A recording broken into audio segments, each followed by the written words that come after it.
தேவன் நம்மளோடு கூட பேசுகிற வேத வசனம் வாசிப்போம்.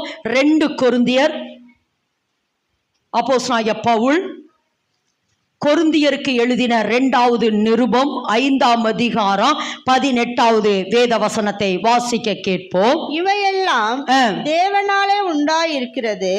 அவர் இயேசு கிறிஸ்துவை கொண்டு நம்மை தம்மோடு ஒப்புரவாக்குதலின்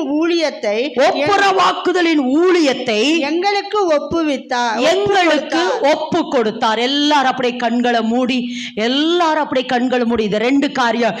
ஒன்னு, என்னை தேவனுக்கு ஒப்பு கொடுத்தா, எனக்காக அல்லது என்னை தேவனோடு ஒப்புரவாக்குறதுக்கு அவர் தன்னை ஒப்பு கொடுத்தார்.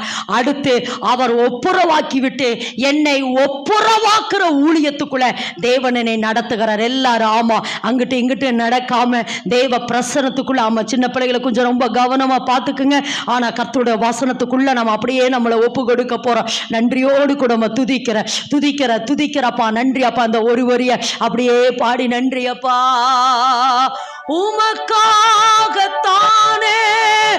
உயிர் வாழ்கிறே, உம்மை தானே நேசிக்கிறே, உமக்காகத்தானே உயிர் வாழ்கிறே, உம்மை தானே நேசிக்கிறே, வாழ்ந்தாலும் உம்மோடுதான்,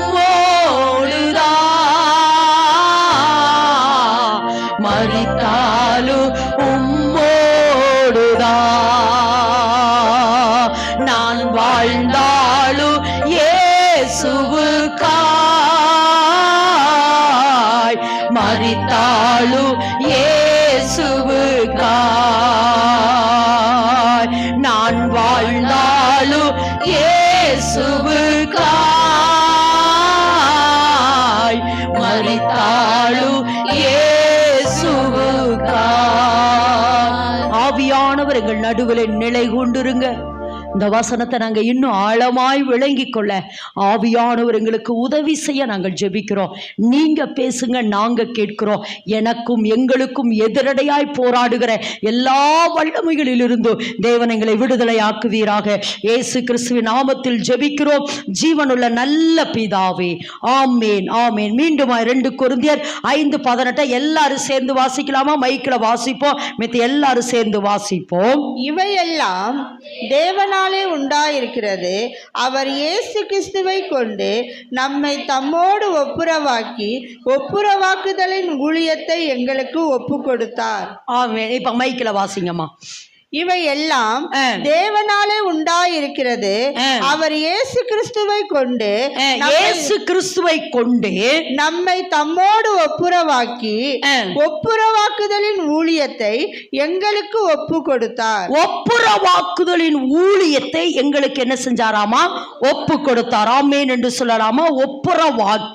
ஒப்புரவாக்குதலின் ஊழியத்தை எங்களுக்கு ஒப்பு கொடுத்தார். இன்றைக்கு தேவன் நம்மளோடு கூட பேசுற வார்த்தையினுடைய தலைப்பு என்னன்னா, முதலாவது என்னை தேவனோடு ஒப்புரவாக்கினார். எல்லாரும் ஆமென் என்று சொல்லாம என்னை தேவனோடு ஒப்புரவாக்கினார். முதல் ஏசப்பா எனக்கு என்ன செஞ்சார்னா ஊழியம் செய்தார். அப்படிங்கிறதை விட என்னை தேவனோடு கூட ஒப்புரவாக்குறதுக்கு அவரை கிரயம் செய்தார் அல்லது அவரை தியாகம் செய்தார் என்று சொல்ல முடியும். இரண்டாவது, அவர் அவருடைய ஊழியத்தை முடித்துவிட்டு அடுத்து எனக்கு ஒரு பொறுப்பை கொடுத்திருக்கிறார். என்னன்னா, நான் அநேகரை தேவனிடத்தில் என்ன செய்யணும்? ஒப்புரவாக்க வேண்டும். ஆமென் என்று சொல்லலாமா? அதத்தான் பவுல் சொல்றாரு, எனக்கு எந்த ஊழியத்தை கொடுத்திருக்கிறாராமா? ஒப்புரவாக்குதலின் ஊழியம். எல்லாரும் ஆமென் என்று சொல்லாமா? எப்படியாமா? ஒப்புரவாக்குதலின் ஊழியம். திரும்ப சொல்லுங்க, நமக்கு எந்த ஊழியத்தை தந்திருக்கிறாரு? ஒப்புரவாக்குதலின் ஊழியம். சரி, ஓகே. இதை தொடங்கணும்னா நான் மறுபடியும் எங்கிருந்து தான் வரணும்? ஆதி ஆகமத்தில் இருந்து தான் வரணும். இதைத்தான் நம்ம சுத்தி வரோம். ஏன்னா தேவன் நம்மளை மறுபடியும் அந்த ஆதியாகமம் 1:2 அல்லது இழந்து போன அந்த ஸ்தானத்துக்குள்ள தேவன் நம்மளை கொண்டு வருகிறதுக்காகத்தான் இயேசு கிறிஸ்துவை இந்த பூமிக்கு அனுப்பினார். எல்லாரும் ஆமென் என்று சொல்லாமா? அப்போ மறுபடியும் சொல்லணும்னா தேவன் என்ன செஞ்சார்? இந்த பூமியை என்ன செஞ்சாராம்? சிருஷ்டித்தார். எல்லாரும் சொல்லுவா, தேவன் என்ன செஞ்சார்? இந்த பூமியை சிருஷ்டித்தார். அதாவது பூமியானது ஒழுங்கின்மையும், என்னோட இணைஞ்சுக்குங்க, பூமியானது ஒழுங்கின்மையும் வெறுமையும், ஆழத்தின் மேல் இருள் இருந்தது, ஆவியானவர் ஜலத்தின் மேல் அசைவாடி கொண்டிருந்தார். அப்ப தேவன் இந்த பூமிக்கு வந்து பூமியை என்ன செய்யறார்? நியூவாய் அல்லது புதுசா அல்லது புதுமையாய் தேவன் என்ன செய்யறாரா? இந்த பூமியை உருவாக்குகிறார். ஆமேன் என்று சொல்லாமா? அதாவது இந்த பூமியை தேவன் உருவாக்குறதுக்கு ரெண்டு பர்பஸ். அதாவது நிறைய இருக்கலாம், ஆனா எனக்கு தேவன் சொல்லி கொடுக்கறத மட்டும் உங்களிடத்துல நான் சொல்றேன். அப்போ தேவன் ரெண்டு காரியம். ஒண்ணு, பரலோகத்தை போலவே பூமியிலோ துதிக்கிறவர்களை எழுப்ப வேண்டும். எல்லாரும் ஆமென் என்று சொல்லலாமா? பரலோகத்தில் அவர் சித்தம் செய்யப்படுகிறது போல பூமியிலும் அவருடைய சித்தம் செய்யப்படணும். ஒண்ணு. ரெண்டாவது, இயேசு கிறிஸ்துவை கொண்டு இந்த பூமியை ஆட்சி செய்ய விரும்பினார். ஆமென் என்று சொல்லாமா? இயேசு கிறிஸ்துவை கொண்டு தேவன் இந்த பூமியை ஆட்சி செய்ய விரும்பினார். அந்த பர்பஸுக்காகத்தான் தேவன் இந்த பூமியை சிருஷ்டித்தார். எல்லாரும் ஆமென் என்று சொல்லலாமா? எந்த நோக்கத்துக்காக தேவன் பூமியை சிருஷ்டித்தார்? ஒண்ணு, பரலோகத்துல துதிக்கிறது போல பூமியில துதிக்கணும், அவருடைய ஆட்சி இந்த பூமியில இருக்க வேண்டும் என்கிற ஒரு பெரிய நோக்கத்துக்காகத்தான் தேவன் பூமியை சிருஷ்டித்தார். அடுத்து பூமியை சிருஷ்டித்து விட்டு அடுத்து யாரை சிருஷ்டித்தாரு? மனிதர்களை தேவன் சிருஷ்டித்தார். எதற்காக மனிதர்களை தேவன் சிருஷ்டித்தார்? ஒண்ணு, அவரை எந்த நேரமும் துதிக்கிறதுக்காக. எல்லாரும் ஆமென் என்று சொல்லுவா. அவரை நாம் எந்த நேரமும் துதிக்கிறதுக்காக தேவன் நம்மளை உண்டாக்கினார். ஒண்ணு. ரெண்டாவது, அவரோடு கூட என்றைக்குமே உறவாடி கொண்டிருக்க. ஆமென் என்று சொல்லாமா? மகா சொன்ன மாதிரி நம்மை தேவன் அவருடைய வாசஸ்தலமாக்கி கொள்ள விரும்பினார். எல்லாரும் ஆமென் என்று சொல்லலாமா? ஏன்னா வெளிப்படுத்தல வாசிக்கிறோம், மனிதர்களிடத்திலே தேவனுடைய வாசஸ்தலம் இருக்கிறது. நம்மை தேவனுடைய வாசஸ்தலமாக்கி கொள்ள விரும்பினபடினால், அதாவது வாசஸ்தலனா உறவாடிட்டே இருக்கிறது. சொல்லுங்க, வாசஸ்தலம் என்றால் இன்னொரு அர்த்தம் சஞ்சரிக்கிற ஸ்தலம். ஆமென் என்று சொல்லாமா? நோவா தேவனோடு சஞ்சரித்து கொண்டே இருந்தார். அப்போ தேவன் மனிதனை எந்த பர்பஸ்க்காக உண்டாக்கினார்? ஒன்று, அவரோட எந்த நேரமும் நம்ம சஞ்சரித்து கொண்டே இருக்கணும். ரெண்டாவது, அவரோடு கூட நம்ம அவரை எந்த நேரம் என்ன பண்ணிட்டே இருக்கணும்? துதித்து கொண்டே இருக்கணும். அப்ப தேவன் பூமியை இந்த பர்பஸ்க்கு படைச்சார். மனிதர்கள் இந்த பர்பஸ்க்காகத்தான் தேவன் என்ன செஞ்சாரு? உண்டாக்கினாரு. அப்படி ஆதியாகமம் 1ஆம் அதிகாரம் 2ஆம் அதிகாரத்துல அதை செய்யறாரு. ஆனா வேதத்துல வாசிக்கிற பொழுது 3ஆம் அதிகாரத்துல யார் உள்ளவரா? சாத்தான் உள்ளவரா? அதாவது மேலே இருந்து தள்ளப்பட்ட, இப்படின்னு சொல்றதை விட பெருமை கொண்ட அந்த சாத்தான் என்ன செஞ்சா? மேலே இருந்து கீழே தள்ளப்பட்டபடினால இப்போ தேவனும் மனிதனும் உறவாடி கொண்டிருக்கிறாங்க, அல்லது தன்னுடைய ஸ்தானத்துக்கு மனிதன் போகிறான் என்பதை அறிந்த சாத்தான் என்ன செய்யறானா? மனிதர்களை வஞ்சிக்க வருகிறான். எதுக்கு வரா? திரும்ப சொல்லுங்க, எதுக்கு வரானாமா? வஞ்சிக்கிறதுக்காக வருகிறா. அப்படி வஞ்சிக்கிறதுக்காக வருகிற சாத்தான் என்ன செய்யறானா? மனிதர்களிடத்தில் அல்லது ஏவாளிடத்தில் பொய்யை கக்குகிறான். எப்படி சொல்றான்? பொய்ய கக்கரா. தேவன் இப்படிப்பட்டவர் அப்படிப்பட்டவர் என்று தேவனை குறித்த ஒரு தவறான எண்ணத்தை சாத்தான் முதல்ல ஏவாளுக்குள்ள விதைக்கிறா. அதை நம்பின ஆதாமும் ஏமாற்றப்பட்டாங்க. அப்போ இப்ப என்ன ஆயிருச்சுன்னா, சாத்தானுடைய பொய்யின் வலையை அல்லது சாத்தானுடைய பொய்யை மனுக்குலம் நம்பினது. அங்க பேசுற பொழுதெல்லாம் நம்மளே நினைச்சுக்கணும். நம்மளும் ஒரு சில நேரங்கள் அப்படிதான் என்ன செய்யறோம்? நினைக்கிறோம். அப்போ சாத்தானுடைய பொய்யை மனுஷர்கள் அல்லது மனுக்குலம் நம்பினது ஒண்ணு. ரெண்டாவது, மனுக்குலம் ஆகிய ஆதாமும் ஏவாளோ சாத்தானால ஏமாற்றப்பட்டார்கள். எல்லாரும் சொல்லுங்க, சாத்தானாலே ஏமாற்றப்பட்டார்கள் அல்லது சாத்தானாலே வஞ்சிக்கப்பட்டார்கள் அப்படின்னு சொல்லலாம். இல்லைன்னா ஒரே வார்த்தையில சொல்லணும்னா, சாத்தான் விரித்த வலையிலே ஆதாமும் ஏவாளும் விழுந்து விட்டார்கள். அப்படிதான் சொல்ல முடியும். இன்றைக்கு வரைக்கும் இதெல்லாம் தந்திரங்கள். இதெல்லாம் நான் அதனால்தான் சொல்ல திரும்ப திரும்ப நான் உங்ககிட்ட சொல்றேன்னா, சாத்தானுடைய தந்திரம் எதுன்னு சொல்லி நான் அடிக்கடி சொல்லுவேன். விழுவது தவறல்ல, விழுந்த இடத்திலிருந்து எழுந்திருக்காம இருக்கிறதா தவறு. எழுந்திருக்காம இருக்கிறதா தவறு. ஒரு சில நேரங்கள் தேவனை குறித்த அந்த எண்ணங்களை, தவறான எண்ணங்களை, அவ்விசுவாசங்களை, தேவனை குறித்த சந்தேகங்களை பிசாசு நமக்குள்ள கொஞ்சம் விதைக்கிற பொழுது நீங்க அலர்ட் ஆகிரணும். ஆமேன் என்று சொல்லலாமா? அப்ப என்ன இந்த இடத்துல வாசிக்கிறோம்? சாத்தான் விரித்த வலையிலே என்ன செஞ்சா? மனுக்குல விழுந்துருச்சு அப்படின்னு சொல்லலாம். அல்லது ஆதாம் ஏவாள் என்ன செஞ்சுட்டாங்க? இப்போ இன்னைக்கு வரைக்கும் ஆதாம் ஏவாளை சொல்றோம் அப்படிங்கறத விட நம்மளும் நிறைய நேரம் விழுந்துடுறோம். துரோகம். இது பேர் என்னமா? நல்லா சொல்லுங்க, இது வேற என்னது? துரோகம். இது வந்து துரோகம். இப்ப மனிதன் நீங்க நினைச்சு பாருங்க, தேவன் ஒரு பெரிய எதிர்பார்ப்போட மனுக்குலத்தை உண்டு பண்ணிட்டாரு. இப்ப மனுஷ தேவனுக்கு என்ன பண்ணிட்டான்? நல்லா சொல்லுங்க, அந்த வார்த்தை சொல்லுங்க. மனிதன் தேவனுக்கு என்ன பண்ணிட்டான்? இந்த வேடெல்லாம் ஏன் சொல்றோம், இதெல்லாம் இனி நம்ம சிந்தையில கூட வரக்கூடாது. அதுக்காக சொல்ல, தேவனுக்கு ஒரு நாள் நம்ம சிந்தையில கூட என்ன கூடாது?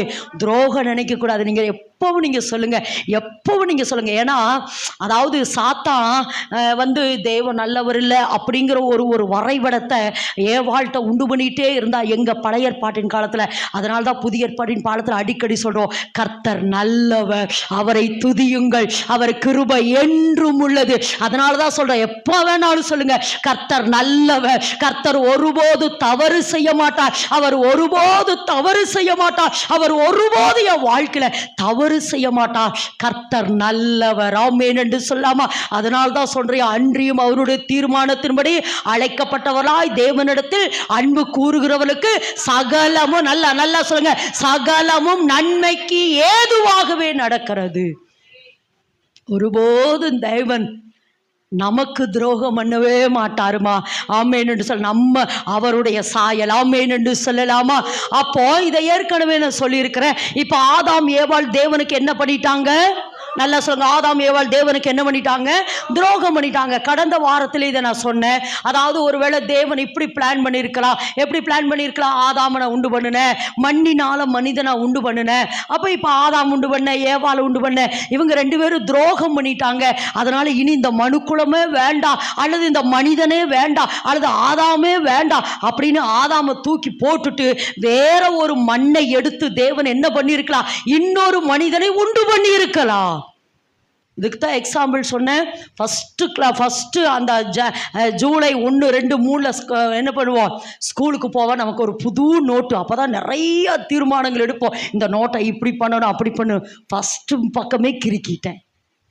நான் நல்லா இருந்ததுன்னா ஃபஸ்ட்டு பேப்பரை கிழிச்சிருப்பேன். ஃபஸ்ட்டு பேப்பரை கிழிச்சிட்டு என்ன செய்வேன்? அடுத்த பக்கத்துலேருந்து ஆடாடா ஃபஸ்ட்டு பக்கமே கிழிஞ்சிருச்சேன்னு ஒரு வருத்தம் இருந்தாலும் ஃபஸ்ட்டு பக்கத்தை கிறுக்கின அந்த பக்கத்தை எடுத்து கிழிச்சிட்டு அடுத்த பக்கம். ஆனால் தேவன் அப்படி விரும்பலை. தூக்கி போட்டுட்டு இன்னொரு மனுஷனை உண்டு பண்ண விரும்பலை. இதே மனுஷனை கர்த்தர் ஒப்புரவாக்க விரும்பினார். எல்லாரும் ஆமென் என்று சொல்லாமா? இதே மனுஷனை தேவனோடு ஒப்புரவாக்க விரும்பினாருமா. தூக்கி போட்டுட்டு வேற ஒரு மனுஷனை தேவன் என்ன செய்யல? உண்டு பண்ண விரும்பல. வேதத்தில் வாசிக்கிறோம், பேதுருவை தேவன் முதன்மையாய் தெரிந்து கொண்டாரு.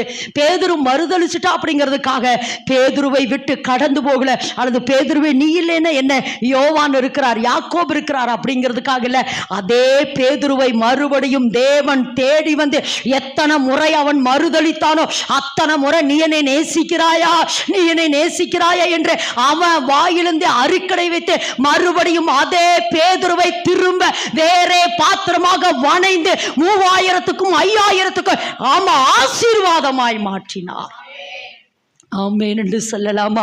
அப்போ என்ன சொல்ல, மறுபடியும் சொல்ல வர, அப்போ மனுஷனுக்கு துரோகம் பண்ணிட்டான், மனுஷனுக்கு இப்படி பண்ணிட்டான் அப்படின்னு சொல்லிட்டு ஆண்டவர் மனுக்குலத்தை அல்லது ஆதாம் ஏவாளை தூக்கி போட்டுட்டு வேற ஒரு ஆதாமை தேவன் உண்டு பண்ண விரும்பல. என்ன நடந்ததுன்னா, இந்த ஆதாமை தன்னோடு நல்லா சொல்லுங்க, என்ன விரும்பினாரா? நல்லா அந்த வேடை சொல்லுங்க, என்ன இதுதான் மெயின் வேடை சொல்லுங்க, எல்லாரும் சொல்லுங்க. அந்த மனிதனை தேவனோடு என்ன வாக்க விரும்பினாரு? நல்லா அந்த வார்த்தை விருங்க, ஒப்புரவாக்க விரும்பினார். என்ன விரும்பினாராமா? மறுபடியும் அந்த வசந்த வாசிங்க. 2 கொரிந்தியர் 5:18.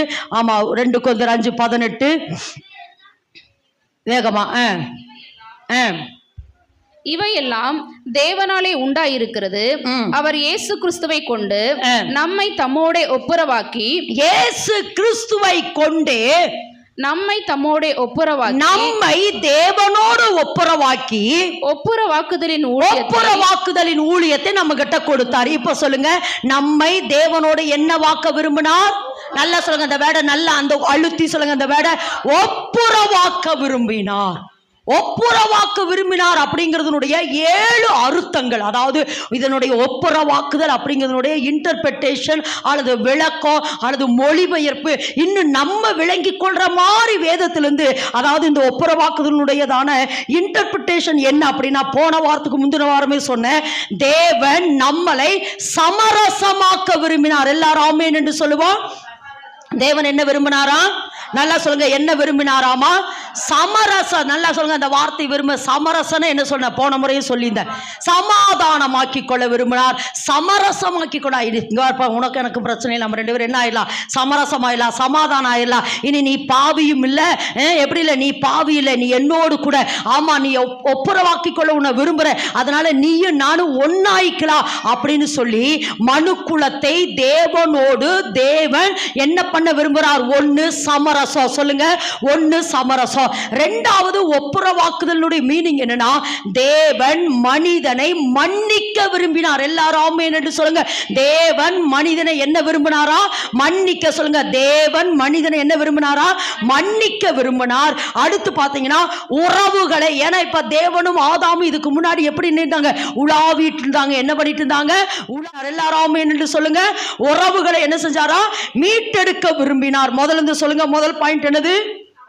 சமரசம் செய்ய விரும்பினார், மன்னிக்க விரும்பினார், அடுத்து உறவுகளை மீட்டெடுக்க விரும்பினார், அடுத்து என்னன்னா நல்லிணக்கம் செய்ய விரும்பினார். இந்த ஒப்புரவாக்குதலுடைய மீனிங் என்னன்னா நல்லிணக்கம். சொல்லுங்க, நல்லிணக்கம். இலக்கணம் வருது. சொல்லுங்க, நல்லிணக்கம்னா, நல்லிணக்கம் அப்படின்னு சொல்லுங்க. எனக்கே புரியல. நல்லிணக்கம்னா பிரிந்து கிடக்கிற உறவுகளை புதுப்பிக்கிறது, இணைக்கிறது. கரெக்ட். பிரிந்து கிடக்கிற உறவுகளை புதுப்பிக்கிறதுக்கு பேர் தான், அல்லது இணைக்கிறதுக்கு பேர் தான் என்னது? நல்லிணக்கம் செய்ய விரும்பினார். ஒப்புரவாக்குதல் என்கிற இன்னொரு அர்த்தம் என்னன்னா நல்லிணக்கம் செய்ய விரும்பினார். அடுத்து பார்த்தீங்கன்னா இந்த பூமியை மறுபடியும் மறுசீரமைக்க விரும்பினார். எல்லாரும் ஆமென் என்று சொல்லுவாங்க. ஆமா, மறுசீரமைக்க விரும்பினார். அடுத்து என்னன்னா இந்த பூமியிலே இதுவரைக்கும் ஒருவேளை மனிதனை தேவன் எப்படி பார்த்தார்னு தெரியல, ஆனா இப்ப என்ன சொல்றார்னா பிரதிநிதித்துவனாக. எல்லாரும் ஆமென் என்று சொல்லுங்க. பிரதிநிதி, அந்த வார்த்தை சொல்லுங்க, எனக்கு வரவே இல்லை. சொல்லுங்க, பிரதிநிதித்துவனாக அப்படின்னா என்ன அர்த்தம்னா, அதனோட இன்னும் ஆழமான அர்த்தம்னா இந்த இடத்துல இருக்கு. ஸ்தானாதிபதியாக எந்த இடத்துல இருக்கு தெரியுமா? 20 வாசிங்க. ஆனபடியினாலே தேவனானவர் எங்களை கொண்டு புத்தி சொல்லுகிறது போல நாங்கள் கிறிஸ்துவுக்காக ஸ்தானாதிபதிகளாயிருந்து தேவனோடு ஒப்புரவாகுங்கள் என்று கிறிஸ்துவின் நிமித்தம் உங்களை வேண்டிக் கொள்கிறோம். பிரதிநிதித்துவனாக அப்படின்னா என்ன அர்த்தம்னா இந்த பூமியிலே தேவனோடு இணைந்து நிற்கிற ஸ்தானாதிபதி. ஆமென் என்று சொல்லுவா. அப்படின்னா இன்னும் எப்படின்னா தேவன், நல்ல விளங்கமா, தேவன் அவருடைய அதிகாரத்தை இந்த பூமியிலே என் மேல வைக்கிறார். எல்லாரும் ஆமென் என்று சொல்லாமா. தேவன் அவருடைய முழு அதிகாரத்தையும் என் பேர்ல வச்சு அவருடைய ஸ்தானத்துல இந்த பூமியில இருந்து மனிதர்களை தேவனோட, ஏன்னா ஏசப்பா ஒப்புரவாக்குற ஊழியத்தை செய்து முடிச்சுட்டாரு.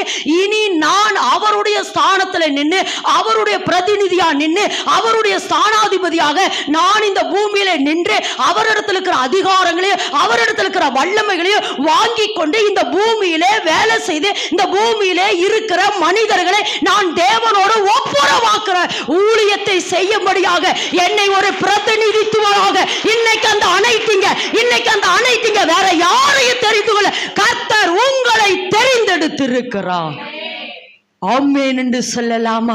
அப்ப என்ன செய்யறார்? அடுத்து பிரதிநிதித்துவனாக, எல்லாவற்றுக்கும் மேலாக நான் பிரதிநிதித்துவனாக இருந்து இந்த பூமியிலே அவருடைய ராஜ்யத்தை கட்டணும். எல்லாரும் கரங்களை தட்டலாமா? எல்லாரும் கரங்களை தட்டலாமா? அவருடைய ராஜ்யத்தை கட்ட. இப்ப சொல்லுங்க, சமரசம் செய்ய, மன்னிக்க, உறவுகளை மீட்டெடுக்க, நல்லிணக்கம் செய்ய, மறுசீரமைக்க, பிரதிநிதித்துவனாக ராஜ்யத்தை கட்டுகிற ஊழிய, இதனுடைய ஒப்புரவாக்குற ஊழியனா இந்த 7 அர்த்தங்கள். எல்லாரும் கரங்களை தட்டலாமா? ஆமா, ஒப்புரவாக்குதலுடைய ஊழியம் அப்படின்னா என்னன்னா, ஒப்புரவாக்குதல் என்றால் இந்த 7 காரியத்தை இந்த பூமியில இருந்து செய்கிறதுக்காக தேவன் என்கிட்ட இந்த பொறுப்பை தந்திருக்கிறார். எல்லாரும் கரந்தட்டலாமா? எல்லாரும் கரந்தட்டலாமா? எல்லாரும் கரந்தட்டலாமா? இப்போ தேவன் என்ன விரும்பினார்? என்னை அவரோட, நல்லா சொல்லுங்க, ஏன்னா நானும் தேவனும் என்ன ஆயிட்டோம்? பிரிஞ்சுட்டோம். நானும் தேவனும் பிரிஞ்சுட்டோம். அப்ப என்னைய தேவனோடு ஒப்புரவாக்க யார் விரும்பினா? தேவன் விரும்பினாரு. ஆனா நான் கடந்த இதெல்லாம் திரும்ப திரும்ப சுத்தி சுத்தி அதுலயே தான் வரோம். நான் தேவனோடு ஒப்புரவாக முடியாதபடி எனக்குள்ள என்ன இருக்குது? பாவம் இருக்குது. என்ன இருக்குது? பாவம் இருக்குது. அப்படிங்கிறத விட நம்ம ஏற்கனவே சொன்னது போல எது எனக்குள்ள செத்து போச்சு? ஜீவன் செத்து போச்சு. ஏன்னா மண்ணினாலே தேவன் மனிதனை உண்டு பண்ணி அவனுக்குள்ள எதை ஊதினாரு? ஜீவ சுவாசத்தை ஊதினாரு. இப்போ சாத்தானால அந்த கனியை சாப்பிட்டபடியினாலே எனக்குள்ள என்ன செத்து போச்சு? ஜீவன் செத்து போச்சு. இந்த ஜீவனை, அதாவது இந்த ஜீவன் இல்லாதபடினால்தான் நான் தேவனோடு ஒப்புரவாக முடியவில்லை. இந்த ஜீவன் இல்லாதபடினால்தான் நான் தேவனோடு உறவாட முடியவில்லை. இந்த ஜீவனோடு ஜீவன் எனக்குள்ள இருக்கிற இல்லாதபடினால் தான் நான் தேவனோடு ஐக்கியமா இருக்க முடியவில்லை. அப்ப என்னை மறுபடியும் ஐக்கியமாக்குறதுக்கு, என்னை மறுபடியும் உறவாடுகிறதுக்கு, மறுபடியும் இந்த ஸ்தானத்துக்கு கொண்டு வருகிறதுக்காகத்தான் யோவான் 10:10 வாசிக்கிறது போல, திருடன் திருடவும் கொல்லவும் அழிக்கவும் வருகிறானே என்று வேறொன்றுக்கு வரா, நானோ அவைகளுக்கு ஜீவன் உண்டாயிருக்கும் அது பரிபூரணப்படவும் வந்த. அப்போ நான் தேவனோட உறவாடணும்னா எனக்கு என்ன வேணும்? என்ன வேணும்? திரும்ப சொல்லுங்க, என்ன வேணும்? திரும்ப சொல்லுங்க, சத்தமா சொல்லுங்க. நமக்கு என்ன வேணும்? ஜீவன் இல்லாத மாதிரி சொல்றீங்க. நல்ல ஜீவனை சொல்லுங்க பார்க்கலாம். ஜீவனை கொடுக்க வந்தார். ஏன்னா இந்த ஜீவன் இருந்தா தான் நான் யாரோட உறவாட முடியும்? தேவனோட. அப்ப இந்த ஜீவனை கொடுக்கறதுக்கு ஒருவர் வேணும், ஒருவர் வேணும், ஒருவர் வேணும்னு சொல்லிட்டு அவருடைய முதல் குமாரன் ஆதாமை தேவன் உண்டாக்கினாரு. ஆனா அவருடைய பெஸ்ட் குமாரனாகிய ஏசப்பாவை இந்த பூமிக்கு அனுப்பினார். ஏன்னா அந்த குமாரனுக்குள்ளதான் ஜீவன் இருக்கிறது. அந்த குமாரனுக்குள்ள பாவம் இல்லை. அந்த குமாரனுடைய ஜீவன் எப்படி இருக்குது? பரிசுத்தமா இருக்கிறபடினால அவர் தமது சொந்த குமாரனை, தேவன் தம்முடைய ஒரே பேரான குமாரனை விசுவாசிக்கிறவன் எவனோ அவன் கெட்டு போகாமல் நித்திய ஜீவனை அளிக்கும்படிக்கு அவரை தந்தருளி அன்பு கூர்ந்து அவருடைய சொந்த குமாரனையே, ஆமேன் என்று சொல்லலாமா? ஆமா. என்ன நமக்குள்ள செத்து போச்சு? ஜீவன். ஜீவனுடைய இன்னொரு வார்த்தை நீங்க சொல்றது லைஃப், அது தேவனை போல வாழுகிற வாழ்க்கை. ஆனா ஜீவனுடைய இன்னும் ஆழமான மொழிபெயர்ப்பு என்னன்னா உயிர். சொல்லுங்க, ஜீவனுடைய இன்னொரு வார்த்தை என்னது? உயிர். அப்போ எனக்குள்ள தேவனோடு உறவாட முடியாதபடி என்ன இல்லை? உயிர் இல்லை. அப்ப ஏசப்பா இந்த பூமிக்கு எதை கொடுக்க வந்தார்? உயிரை கொடுக்க வந்தார். எதை கொடுக்க வந்தாரு? நல்லா சொல்லுங்க, எதை கொடுக்க வந்தாரு? திரும்ப சொல்லுங்க, எதை கொடுக்க வந்தாரு? உயிரை கொடுக்க வந்தாரு. அந்த உயிர் யாருடைய உயிர்னா இயேசு கிறிஸ்துனுடைய உயிர். அது பாவம் இல்லாத உயிர். ஆமேன் என்று சொல்ல, இதுதான் தேவனுடைய பிளான். அதுக்காகத்தான் யாரை இந்த பூமிக்கு அனுப்புனாரு? இயேசு கிறிஸ்துவை. அப்படின்னு சொல்றதை விட அவருடைய சொந்த குமாரனை, எல்லாரும் ஆமேன் என்று சொல்லுவா, அவருடைய சொந்த குமாரனையே என்ன செஞ்சார்னா அனுப்பினார், கொடுக்க வந்தார். ஆமேன் என்று சொல்லாமா? அதாவது மனிதனுடைய கேரக்டர் எப்படிப்பட்டது அப்படின்னா, நீ எனக்கு இப்படி சொல்லுவாங்களே, ஒரு சில வீடுகளில் போய் கல்யாண பத்திரிக்கை வைப்பாங்க. ஒரு சிலர் வரலின்னு என்ன தெரியுமா சொல்லுவாங்க? நீ வராட்டி பரவாயில்ல, வெச்ச முயையாவது கொண்டு வந்து நீ என்ன செஞ்சுருக்கணும்? வைக்கணும் சொல்லுவாங்களோ சொல்ல மாட்டாங்களா? நான் முய் கொடுத்துருக்குறேங்க, நீங்கள் வரீங்களையும் வரலையோ என்ன வேணும்? முய் கொடுக்கணும், முய்யாவது கொண்டு. எதுக்கு இதை சொல்கிறேன்னா, நம்ம மனுஷன் கூட என்னன்னா, நான் நல்லது செஞ்சால் நீ எனக்கு நீயே நல்லது செய்ய, நான் உனக்கு நன்மை செஞ்சேன்னா நான் உன்னை ஒரு வேளை கூப்பிட்டு சாப்பாடு கொடுத்து நீ என்னை அடுத்த ஃபங்க்ஷனுக்கு நீ என்னை கூப்பிட்டு சாப்பாடு கொடுக்கணும். இது மனுஷ இயல்பு. ஆனால் தேவனுடைய இயல்பு அப்படி இல்லை. வேதத்தில் ஒரு வசனத்தை வாசிப்போம். கொலேசின் புத்தகம் 1ஆம் அதிகாரம் 20-21 வாசிங்க பார்க்கலாம். கொலேசியர் 1:20-21. அவர் சிலுவையில் சிந்தின ரத்தத்தினாலே 21 வாசிப்போம் முதல்ல. முன்னே அந்நியராயும், நல்லா விளங்கமா? முன்னே அந்நியராயும். இருங்க ஒரு நிமிஷம் சொல்றேன். முதல்ல நம்ம தேவனுக்கு யாரா மாறிட்டோம்? முதல் சொல்லுங்க, துரோகிகளாகிட்டோம். யாரா மாறிட்டோம்? இல்ல, எதுக்கு சொல்றேன்னா, தேவனை நான் நல்லா துதிக்கிறேங்க, தேவனை நான் நல்லா ஆராதிக்கிறேன், அதனால ஏசப்பா எனக்கு ரத்தத்தை சிந்தினார் அப்படின்னு கிடையாது. நான் எப்படிப்பட்டவளா இருந்தனமா? அந்நியராயோ, அடுத்து அந்நியராயும் முன்னே அந்நியராயும் துர்க்கிரியைகளினால் மனதிலே நல்ல சத்துருக்களாயும் விளக்கமா இதுல முக்கியமான ஒரு பாயிண்ட் சொல்லுங்க பார்க்கலாம். துர்க்கிரியைகளினாலே எங்கயாமா? மனதில் நல்லா நல்லா சொல்லுங்க, எங்க வந்துட்டு போ. மனது நல்லா சொல்லுங்க, எங்க வந்துட்டோம்? மனது. ஏன்னா நான் ஏற்கனவே மனதில எப்படி இருக்கிறோமா? நம்ம சத்துருக்களாயும் இருந்த மனதிலே சத்துருக்கள். நம்ம எப்படி இருக்கிறோமோ மனதில. நல்லா சொல்லுங்க, மனதில. திரும்ப சொல்லுங்க, மனதில சத்துருக்களாயும் மாறணும். சொல்லுங்க, மனதில சத்துருவா ஏன் மாறணும்? சொல்லுங்க. ஏன்னா நம்மள திரும்ப திரும்ப கர்த்தனை மட்டும் சொல்ற என்ன வார்த்தை?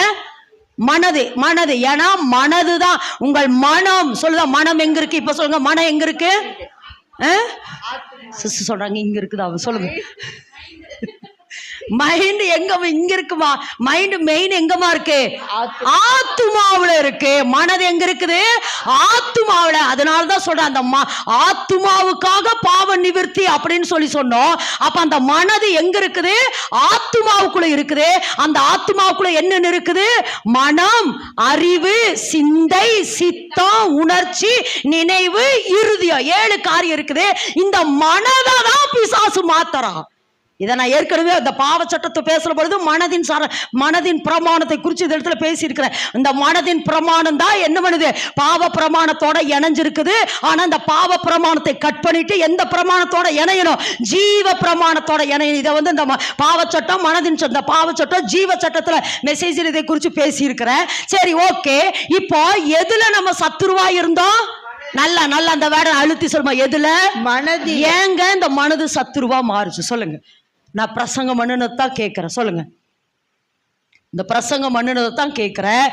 ஏங்க இந்த மனது வந்து நமக்கு சத்துருவா மாறுச்சு? தேங்க்யூ, தேங்க்யூமா. தேவனை குறித்த தவறான சத்தியத்தை, தவறான வார்த்தைய சாத்தா எனக்குள்ள விதைச்சு விதைச்சு விதைச்சு விதைச்சு இப்ப என் மனது தேவனை முழுக்க எப்படி விலகி என் மனது சத்துருவோட இணைஞ்சிருச்சு. இப்படி சொல்லாம பிசாசு தேவனை குறித்த தவறான எண்ணத்தை என் மனதுல போட்டு, அல்லது எதை இப்படி நம்ம தமிழ் வேர்டில் சொல்லணும்னா என் மண்டைய கழுவி கழுவி, எப்படி என் மண்டைய கழுவி கழுவி, தேவன் அல்லவர் அல்ல, இந்த கனியை சாப்பிட்டா நீங்க தேவர்களை போல மாறி விடுவீர்கள் என்று தேவன் அறிவார். எங்க நீங்க அவரோட ஸ்தானத்தை பிடிச்சிருவீங்க, எங்க நீங்க அவரை போல மாறிடுவீங்கன்னு தேவனை குறித்த தவறான எண்ணத்தை எனக்குள்ள போட்டு போட்டு போட்டு போட்டு என் மனதை சத்துருவாவே மாத்திட்டா. அதனாலதான் இன்னைக்கு வரைக்கும் தேவனை குறித்த தவறான காரியத்தை பேசுறோம். நம்ம நான் ஜெபிச்சு என்ன பிரயோஜனம்? தேவன் இதுல செய்ய மாட்டார், இதுல தேவன் எனக்கு நன்மை செய்ய மாட்டார் என்று தேவனை குறித்த தவறான காரியத்தை இப்ப வாசிங்க. முன்னே அந்நியராயும் துர்க்கிரியைகளினால் மனதிலே சத்துருக்களாயும் இருந்த உங்களையும் பரிசுத்தராகவும் குற்றமற்றவர்களாக. நல்ல விளக்கமா, மனதிலே சத்துருவாக இருந்த என்னை என்ன செய்யறாரா? பரிசுத்தமா. சொல்லுங்க, கண்டிக்கப்படாதவராகவும் அவருக்கு முன் நிறுத்தும்படியாக மாம்ச சரீரத்தில் அடைந்த மரணத்தினாலே இப்பொழுது ஒப்புரவாக்கினார். என்னமாமா? இப்பொழுது ஒப்புரவாக்கினார். எப்பொழுது? சிலுவைக்கு அப்புறம். எப்ப ஒப்புரவாக்குனாரு? ஆமா, மனதில சத்துருவாகவும் துர்க்கிரிகளை செய்கிறவராகவும் அந்நியராகவும் தேவனுக்கு விரோதமாகவும் பேசுகிறேன். இது எதுக்கு சொல்றேன்னா, நான் அப்படியெல்லாம் ஜாக்லின் ரொம்ப நல்லவ கிடையாது. அந்நியரா இருந்த, குற்றம் உள்ளவரா இருந்த, தேவனுக்கு விரோதமாக முறுமுறுக்கிறவளா இருந்த, பொய் சொல்றவளா இருந்த, தேவனை என்ன செய்யறா? தேவனை முறுமுறுக்கிறவளாய், தேவனுக்கு விரோதமாய் பேசுறவளா, தேவனுக்கு கீழ்ப்படியாதவளாய் நிறைய காரியம் என்கிட்ட இருந்தது. ஆனா தேவன் என்னுடைய வெளிப்பிரகாரமானது இல்ல, ஆழத்துக்குள்ள தேவன் எனக்குள்ள வச்சாரு பாருங்க. அந்த ஜீவ சுவாசத்தை மறுபடியும் மீட்டெடுக்கிறதுக்காக இயேசு கிறிஸ்து இந்த பூமிக்கு அனுப்பி என்னை தேவனோடு ஒப்புரவாக்கிக் கொள்ள விரும்பினார். முதல்ல விரும்பினார். சொல்லுங்க, என்ன செஞ்சாரா? தேவனோட ஒப்புரவாக்கணும். அது திரும்ப சொல்ல, ஜாக்லிங்கிட்ட அப்படியெல்லாம் நல்ல காரியம் இல்லை, அவ அந்நியரா இருக்கிறா, மனதுல சத்துருவா இருக்கிறா, இருந்தாலும் பரவாயில்ல மகளே, இருந்தாலும் பரவாயில்ல, நம்ம சொல்றோம் இல்ல, வெளிப்பிரகாரம் அல்ல, உன்னுடைய உள்பிரகாரத்தை பார்க்கிற, அல்லது என்ன சொல்ல, உள்ளான மனுஷனை பார்க்கிற, நீ படைக்கப்பட்ட பொழுது எப்படி இருந்த அதைத்தான் நான் பார்க்கிறேன். அதனால என்னுடைய சொந்த குமாரனை அனுப்பி ஜீவனை கொடுத்து மறுபடியும் உன்னை என்னோடு ஒப்புரவாக்கி கொள்ள விரும்பினேன் என்பதற்காகத்தான் இயேசு கிறிஸ்துவை இந்த பூமிக்கு அனுப்பினார். ஆமேன் என்று சொல்லலாமா? ஆமேன் என்று சொல்லாமா? எப்படியாமா? ஒப்புரவாக்கி கொள்ள விரும்பினாரு. அது மாத்திரமல்ல, அந்த கொலைசில் 1:20 வாசிக்கிற பொழுது பரலோகத்தையும் மனுக்குலதை மட்டும் இல்லை, நான் திரும்ப சொல்றேன், ஏதோ கர்த்தருடைய வருகை நாளில அல்லது மீட்டெடுக்கிறதுல ஏதோ மனுக்குல மட்டும் இல்லை, அண்ட சராசரங்களையும், எப்படி மலைகள், காடுகள், எப்படி விலங்குகள், மிருகங்கள் எல்லாவற்றையும். அதனாலதான் வேதத்துல அந்த கொலைசில் 1:20 வாசிக்கிறோம், பரலோகத்தையும் பூலோகத்தையும் ஒப்புரவாக்கி கொள்ள விரும்பினார். போதுமா? ஆமா, ஒப்புரவாக்கி கொள்ள விரும்பினார். இன்னொரு வேத வசனத்தை வாசிங்க பார்க்கலாம். ரோமரின் புத்தகம் 5:10 திரும்ப சொல்ற, எப்படி என்ன ஒப்புரவாக்கி கொள்ள விரும்பினார்னா 5:10 வாசிங்க பார்க்கலாம். நாம் தேவனுக்கு சத்துருக்களா இருக்க. நல்ல விளைக்குமா, திரும்பவும் சொல்றாரு பாருங்க, நம்ம யாரு தேவனுக்கு எப்படி இருந்தோமாமா? பக்கத்துல கையப்பிடிங்க பார்க்கலாம். நீங்க எப்படி இருந்தீங்க தெரியுமா? அவங்க முகத்தை பார்த்து சொல்லுங்க, நீங்க எப்படி முதல்ல இருந்தீங்க தெரியுமா? தேவனுக்கு சத்துருவா இருந்தீங்க. இப்படி உங்களை பார்த்து இப்ப சொல்லிக்கீங்க, அப்படி இருந்தோ சொல்லுங்க. அப்படி இருந்து ஏசப்ப என்னை நேசிச்சாரு பார்த்தீங்களா? நான் எத்தனையோ முறை அவரை விட்டு ஓடி போனேன், ஆனா கர்த்தர் என்னை தேடி வந்தார். உம்மை விட்டு தூரம் போனாலும் ஓடி தேடி வருகிறீ, உம்மை விட்டு தூரம் போனாலும் ஓடி தேடி வருகிறீ, நான் உம்மை மறந்து தூங்கிவிட்டாலும் தூங்காமல் என்னை காக்கிறீ, நான் உம்மை மறந்து தூங்கிவிட்டாலும் தூங்காமல் என்னை காக்கிறீ. எங்கள் அப்பாவும் நீரே, எங்கள் அம்மாவும் நீரே, ஆறுதல் நீரே, தேறுதல் நீரே. எங்கள் அப்பாவும் நீரே, எங்கள் அம்மாவும் நீரே, ஆறுதல் நீரே, தேறுதல் நீரே. எத்தனையோ நாளும் சொல்லியிருக்கிறேன், என்னை விட்டுருங்க ஆண்டவரே, என்னை விட்டுருங்க ஆண்டவரே, வேற யாரையாவது பார்த்துக்குங்க ஆண்டவரே, வேற யாரையாவது பார்த்துக்குங்கன்னு எத்தனையோ முறை நான் கெஞ்சி இருக்கிறேன். ஆனா திரும்ப இல்ல மகளே, நீதான் எனக்கு வேணும், நீதான் எனக்கு வேணும்னு திரும்ப உங்களையும் என்னையும், எத்தனையோ பேருடைய வாழ்க்கையில உங்களையும் என்னையும் தேவன் திரும்ப தேடி வந்தாருமா. நான் தேவனுக்கு எப்படி இருந்தனாமா? நான் தேவனுக்கு எப்படி இருந்தேன்? வாசிங்கம்மா. சத்துருவா இருக்கையில் அவருடைய குமாரனின் மரணத்தினாலே. நல்லா விளைக்குமா? அவருடைய குமாரனின் மரணத்தினாலே அவருடனே ஒப்புரவாக்கப்பட்டோமானால், அவரோடு கூட நான் தேவனோடு என்ன ஆயிட்டேன்? நல்லா சொல்லுங்க, நான் தேவனோடு என்ன ஆயிட்டேன்? ஒப்புரவாக்கப்பட்டுட்டேன். ஒப்புரவாக்கப்பட்டனால எனக்குள்ள என்ன வந்துருச்சுன்னு சொன்னேன்? ஜீவன். எனக்குள்ள என்ன வந்துருச்சு? இப்ப ஜீவன். அதாவது வலதுபுறம் இருக்கிறவர்களை தேவன் என்ன செஞ்சாரா? இடதுபுறம் கொண்டு வந்தார். எப்படி இல்ல, இடதுபுறம் இருக்கிறவர்களை வலதுபுறம் கொண்டு வந்தார். சொல்லுங்க, மேல இருந்து சிலுவைன்னு என்ன அர்த்தம்? மேல இருந்து ஒருவர் கீழே இறங்கி வந்து இடதுபுறம் இருக்கிறவர்களை வலதுபுறம் சேர்த்தார் அப்படின்னு சொல்லலாம். இடதுபுறம்னா உலகத்தில் இருக்கிறவர்களை தேவன் இயேசு கிறிஸ்து எங்க சேர்த்தாரு? தேவனோடு சேர்த்தார். அதனாலதான் கடந்த வாரம் சொன்ன, இந்த 2 கைகளை எதற்கு அவர் விரித்தார் என்றால், தேவனை பார்த்து மனிதன்ட்ட பேசுறாரு, மனிதனை பார்த்து தேவன்ட்ட பேசுறார், மனிதனை பார்த்து தேவன்ட்ட சொல்றார், மனிதனை பார்த்து தேவன்ட்ட சொல்றார், மனிதனை பார்த்து சொல்றார், மனிதனை தேவனோடு நீ தேவனோடு ஒப்புரவாகுன்னு சொல்றாரு. தேவனை பார்த்து சொல்றாரு, மனிதனுக்காக நீங்க இறங்குங்க, மனிதனுக்காக நீங்க இறங்குன 2 கைகளை விரித்தவராய். ஆமேன் என்று சொல்லலாமா? 2 கைகளை விரித்தவராய். 2 கைகளை விரித்தவரா.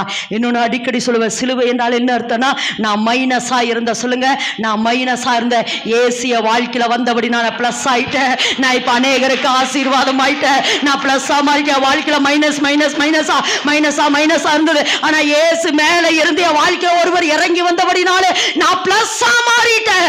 நான் ஆசீர்வாதம் மிக்கப்பட்டவளாய் மாறிட்டேன். ஆமென் என்று சொல்லலாமா? பகையை சிலுவையினாலே அவர் என்ன செஞ்சாரா? கொன்றார். பகையை சிலுவையினாலே கொன்று இருதரத்தாரையும் தேவனுக்குள்ள ஒரே சரீரமாக யார் ஒப்புரவாக்குனா? யார் ஒப்புரவாக்குனா? இயேசு கிறிஸ்து. நல்லா ஏசப்பாக்கு கரந்தட்டி ஏசப்பா ஐ லவ் யூன்னு சொல்லுங்க.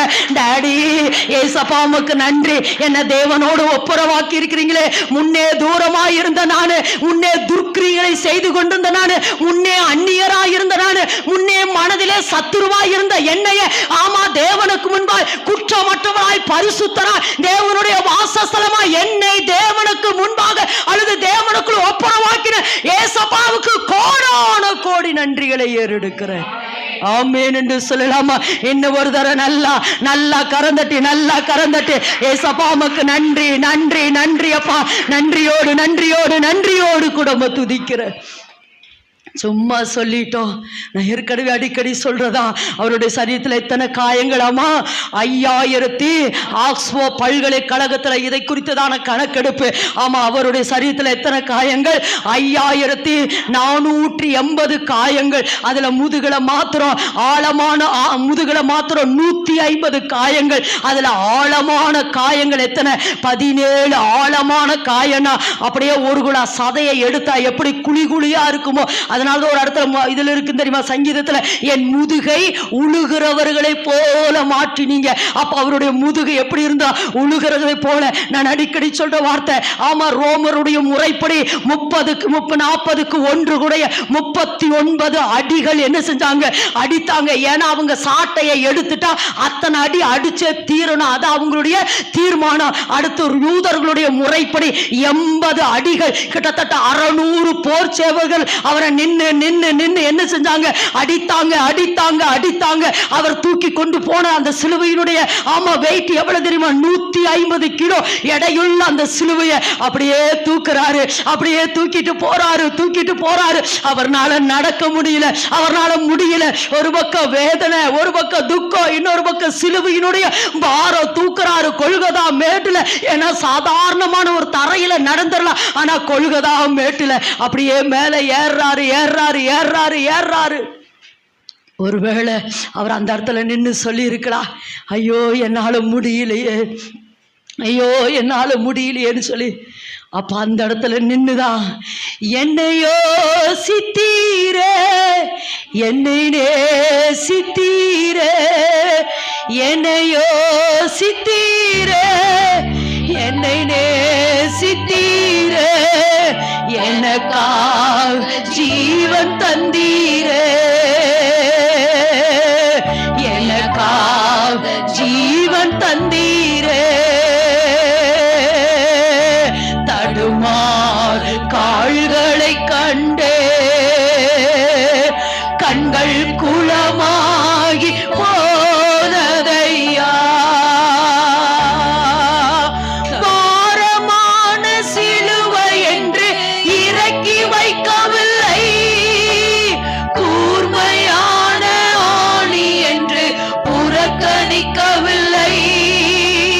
பாரமான சிலுவை என்று இறக்கி வைக்கவில்லை, கூர்மையான ஆணி என்று புறக்கணிக்கவில்லை.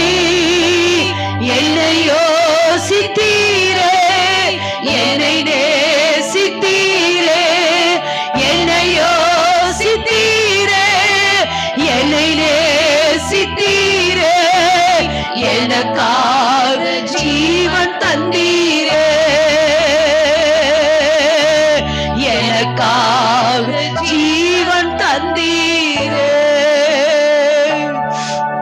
அப்படியே ஏறுற பொழுது, ஐயோ என்னால முடியலேன்னு பொழுது, தேவன் ஜாக்லினை நினைச்சிருப்பாரு, ஐயோ நான் இந்த சிலுவையை சுமக்கலேனா, ஜாக்லினுக்காக நான் மறிக்கலேனா, சத்துருவின் கையிலேயே ஜாக்லின் நொறுக்கப்பட்டு செத்து போய் மரணத்தை கண்டு நரகத்துக்கு போயிருவாளே, இந்த நேரத்துல நான் முடியலேன்னு சொல்லிட்டேனா ஜாக்லின் கைவிடப்பட்டுருவாளே, சத்துருவின் கையிலிருந்து விடுதலையாக்க முடியாதே. ஒண்ணு. ரெண்டாவது, தேவ கோபத்திலிருந்து அவ விலகி இருக்க முடியாது, தேவ கோபத்திலிருந்து அவ விடுதலையாக்க முடியாதுன்னு சொல்லி என்ன யோசித்தாருமா, உங்களை யோசிச்சாருமா. ஏன்னா நீங்க விடுதலை ஆனாதான் மறுபடியும் ஜீவ சுவாசம் உங்களுக்குள்ள வந்து இந்த பூமியை நீங்க ஆளுகிறவர்களா, தேவன் இந்த பூமியை நீங்கள் ஆளுகிறவர்களா மாற்றுகிறதுக்காக எல்லாவற்றையும் அவர் சகித்து கொண்டார். சந்தோஷத்தை எண்ணி அந்த அவமானத்தை எண்ணாமல் இருந்தார். ஆமேன் என்று சொல்லலாமா?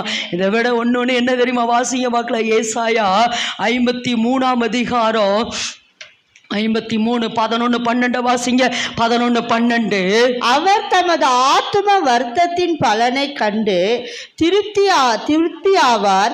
என் தாசனாகிய நீதிபரர் தம்மை பற்றும் அறிவினால் அநேகரை நீதிமான்கள் ஆக்குவார். நல்ல விளங்கமா, அவர் எதற்காக மரித்தார் தெரியுமா?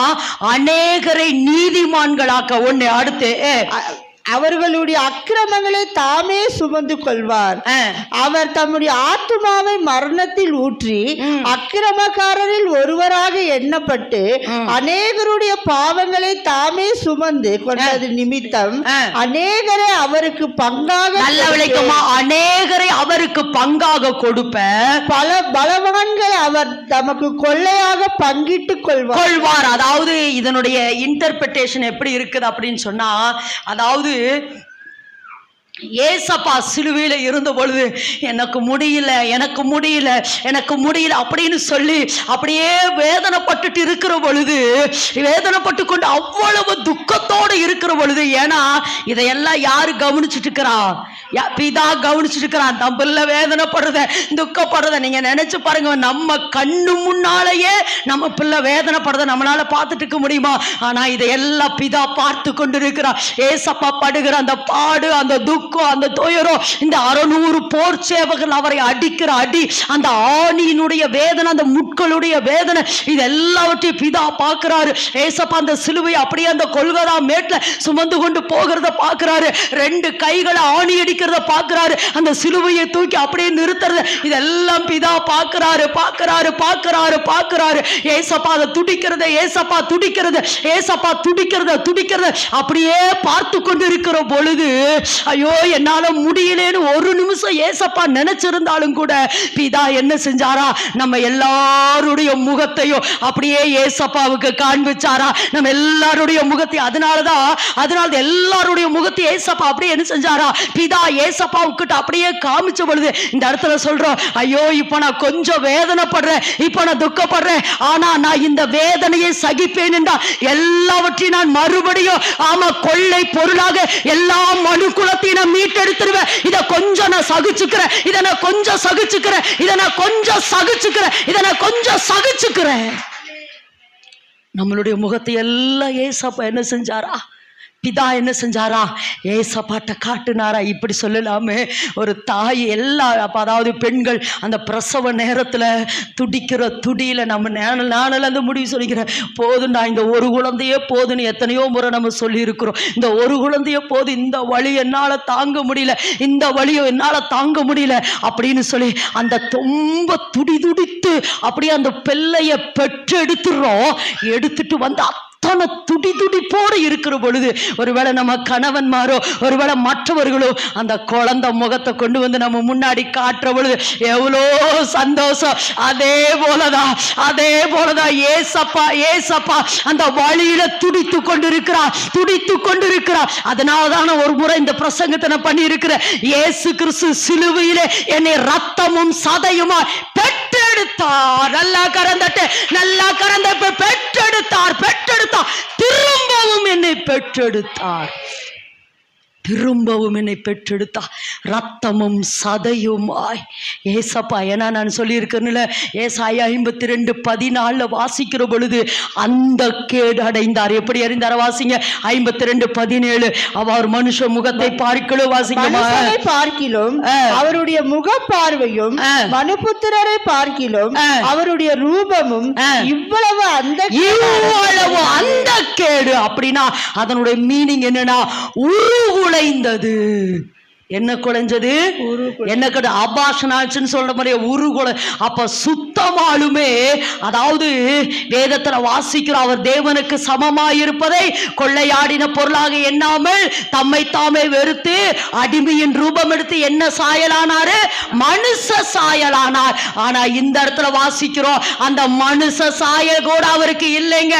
அந்த சாயல் உருகுலைஞ்சு போச்சு. ஏன்னா இந்த பக்கம் முதுகுல என்ன செஞ்சா, அப்படியே வாரினால அடிச்சு இந்த பக்கம் கொஞ்சம் சதை தொங்குது, இந்த பக்கம் கொஞ்சம் சதை தொங்குது. அடுத்து கண்ணுல ஒரு முள்ளு குத்தி இந்த கண்ணெல்லாம் என்ன செஞ்சுதாமா, அந்த பீனா கிரஸ்டிங்கிற அந்த முள்ளு எப்படின்னா 7.5 இன்ச்சு அது அப்படியே குத்தி என்ன பண்ணாமா, ஒரு கண்ணு வெளியில தொங்குது. அவருடைய முகம் எப்படியா அந்த கேடு அடைந்தார், உருகுலைந்து போனாருங்க. எதுக்காகனா என்னை பெற்றெடுக்கிறதுக்கு. என்னை சிலுவையில் அவர் ஏசப்பா என்ன செஞ்சாரா? பெற்றெடுத்தார். ஆமென் என்று சொல்லலாமா?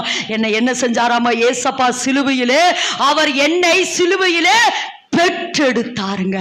இப்படியெல்லாம் பெற்றெடுத்துதான், இப்படியெல்லாம் கிரயம் செய்துதான் எல்லாம் முடிந்தது, எல்லாம் முடிந்தது என்று என்னை தேவனோடு எல்லாரும் கரந்தட்டு, என்னை தேவனோடு எல்லாம் முடிந்தது, திரைச்சீலை கிழிந்தது, இனி வானமும் பூமியும் இணையது, இணையது, இணையது, இணையது, ராக்காதாலம் இணையது, இணையது. பரலோகத்தையும் பூலோகத்தையும் ஒப்புரவாக்கினார். பரலோகத்தையும் பூலோகத்தையும் தேவன் ஒப்புரவாக்கினார்.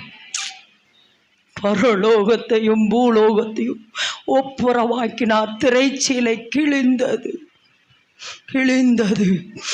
நான் அப்பா பிதாவே என்று அழைக்கிற புத்திர சுவிகாரத்தை என் மேல இயேசு கிறிஸ்து ஆமா என்ன செஞ்சாரா?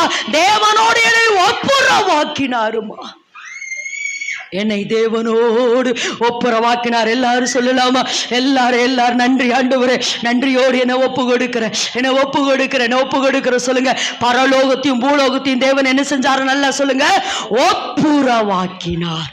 இப்படி தாங்க என்னை யாரோட ஒப்புரவாக்கினாரு? தேவனோட. யாரோட? நல்ல கரத்தடி சொல்லுங்க. தேவனோட என்ன செஞ்சாரா? ஒப்புரவாக்கினார். இப்ப மறுபடியும் வாசிங்க அந்த 2 கொரிந்தியர் 5:18 மறுபடியும் வாசிங்கம்மா. இவைகள் எல்லாம் தேவனாலே உண்டாயிருக்கிறது, அவர் இயேசு கிறிஸ்துவை கொண்டு நம்மை தம்மோட ஒப்புரவாக்கி. நம்ம என்ன செஞ்சாரா? அவரோட ஒப்புரவாக்கி, ஒப்புரவாக்குதலின் ஊழியத்தை எங்களுக்கு ஒப்பு கொடுத்தார். இப்ப புரிஞ்சுச்சாமா? என்ன தேவனோடு எப்படி ஒப்புரவா? எத்தனை பேர் விளங்கிட்டீங்க? எத்தனை பேர் விளங்குச்சுக்குது? என்னை தேவனோட என்ன செஞ்சாரா? ஒப்புரவாக்கினார். இப்போ அவர் என்னை என்ன பண்ணிட்டாராமா? ஒப்புரவாக்கிட்டார். எத்தனை பேர் தேவனோடு ஒப்புரவாயிட்டீங்க? நல்லா சொல்லுங்க. எத்தனை பேர் தேவனோடு ஒப்புரவாயிட்டீங்க? என்னை தேவனோட என்ன ஆயிட்டாரு? ஒப்புரவாக்கிட்டாரு. இந்த இடத்துல பவுல் சொல்றாரு, என்னை ஒப்புரவாக்குனதோடு நில்லாம அடுத்து எங்கிட்ட ஒரு பொறுப்பு கொடுத்திருக்கிறாரு. இதுவரைக்கும் எல்லாரும் இந்த சத்தியத்தை கேட்கலாம். ஆனா இந்த ஒப்புரவாக்கு ஊழியத்தை தேவனால் தெரிந்து கொள்ளப்பட்டவனுக்கு மட்டும்தான் கொடுக்கிறார். எத்தனை பேர் ஆமென் என்று சொல்லுவா? இந்த ஊழியம் எப்படிப்பட்ட ஊழியமாமா? ஒப்புரவாக்குற ஊழியம். சொல்லுங்க, என்னவாமா? நம்மை தேவனோடு ஒப்புரவாக்கிட்டாரு. இப்ப நமக்கு என்ன ஊழியத்தை தந்திருக்கிறாரு? நல்லா வாயை திறந்து சொல்லுங்க. ஒப்புரவாக்குற ஊழியம். இந்த ஒப்புரவாக்குற ஊழியம் அப்படின்னா என்ன அர்த்தம்? அந்த 7 காரியத்தை சொல்லலாம். மன்னிக்க நினைக்கணும், சமரசம் செய்ய நினைக்கணும், மறுசீரமைக்க நினைக்கணும். அடுத்து எப்படியாமா? நல்லிணக்க செய்ய நினைக்கணும், பிரதிநிதித்துவம் நான் நிக்கணும். அடுத்து ராஜ்யத்தை இந்த பூமியில நான் நின்று, எல்லாராமேன்னு சொல்லுங்க, நான் இந்த பூமியில நின்று நான் இதை என்ன செய்யணும்? இந்த உலகத்தை தேவனோட நான் என்ன செய்யணும்? ஒப்புரவாக்கணும். அல்லது இந்த உலகத்தை தேவனோட நான் என்ன செய்யணும்? சமரசம் செய்யணும். எல்லாரும் ஆமென் என்று சொல்லுங்க. இந்த உலகத்தை தேவனோட நான் என்ன செய்யணுமாமா? சமரசம் செய்யணும் அப்படின்னு சொல்லுகிறதை விட நான் தேவனிடத்தில் என்ன செய்யணுமாமா? ஒப்புரவாக்க வேண்டும். எல்லாரும் ஆமென் என்று சொல்லுங்க. இந்த உலகத்தை நான் தேவனோட என்ன பண்ணணும்? ஒப்புரவாக்கணும். அப்படின்னா இதுக்கு வேதத்திலிருந்து ஒரு சம்பவத்தை நான் உங்களுக்கு வேகமா சொல்ல விரும்புறேன். வேதத்திலிருந்து வாசிப்போம். 2 சாமுவேலின் புத்தகம். எல்லாரும் அந்த அதாவது இது பெரிய கதை. 14ஆம் அதிகாரத்தை திருப்பிக்கோ. 2 சாமுவேல் 14ஆம் அதிகாரத்துல ஒரு காரியம் இருக்குது, வாசிப்போம். அதாவது எல்லாரும் எடுத்துக்கொள்வோம். 2 சாமுவேல் 17ஆம் அதிகாரத்துல 14ஆம் அதிகாரத்துல வாசிமா. 14ஆம் அதிகாரம் 1வது வேத வசனம். ராஜாவின் இருதயம் அப்சலோமின் மேல் இன்னும் தாங்களாய் இருக்கிறது. செரியாவின் குமாரன் யோவாப் கண்டு அவன் தெக்கோவாவில் இருக்கிற புத்தியுள்ள ஒரு ஸ்திரீயை அழைத்து, நீ இழிவு கொண்டு ஆடுகிறவனை போல. போதுமா இந்த இடத்துல? நீங்க வேண்டாம், வேகமா நீங்க, நான் நேராவது வேகமா சொல்லிட்டு போயிடுறேன். அதாவது ஒப்புரவாக்குறதுனா என்ன? எல்லாரும் சொல்லுங்க. ஒப்புரவாக்குறதுனா என்ன அப்படிங்கறதை குறித்து இந்த இடத்துல ஆவியானவர் நம்மளோடு கூட பேச விரும்புகிறார். இந்த இடத்துல வாசிக்கிறோம் 2 சாமுவேல் 14ஆம் அதிகாரத்துல. இந்த இடத்துல ஒரு புத்தியுள்ள ஸ்திரீ இருக்கிறா. அந்த புத்தியுள்ள ஸ்திரீ பேரு தெக்கோவாவில் உள்ள புத்தியுள்ள ஸ்திரீ. சொல்லுங்க, என்னவாமா?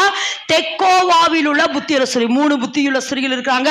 ஒன்னு மகா புத்திசாலி ஸ்திரீ. மகா புத்திசாலி அது யாருன்னா அபிகாயில் ஒரு வேலை செய்வா, அது பேசப்பட்டது.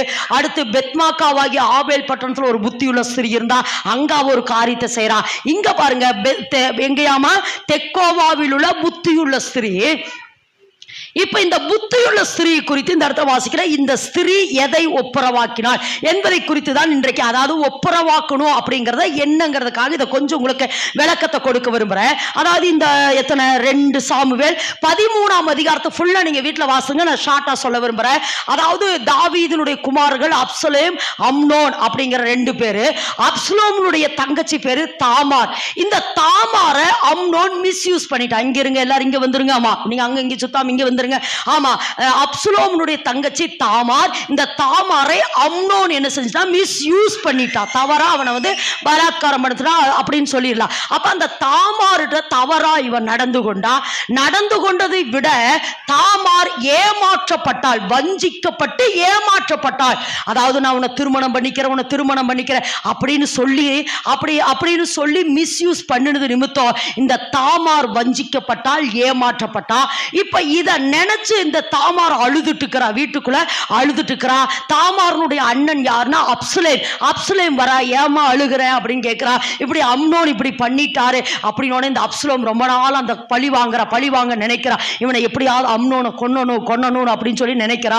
அப்படி நினைச்சிட்டு ஒரு நாள் தாவீதுட்ட தன் தகப்பன்ட்ட போய் சொல்றா, இப்படி ராஜாக்களுக்கெல்லாம் நான் ஒரு பெரிய விருந்து பண்றேன், நீங்க அம்னோனை அனுப்பிவிடுங்க, ராஜாக்கள் எல்லாம் அனுப்பிவிடுங்க, ராஜகுமார்கள் எல்லாம் அனுப்பிவிடுங்க அப்படிங்கிற பொழுது உடனே தாவீது சொல்றாரு, வேண்டாப்பா இப்ப வேண்டாம் அப்படின்னு சொல்றா. சரி, இவங்க எல்லாம் வராட்டி பரவாயில்ல, அம்னோனு மட்டுமாவது அனுப்பிவிடுங்கிற பொழுது உடனே தாவீது சரிங்கிறாரு.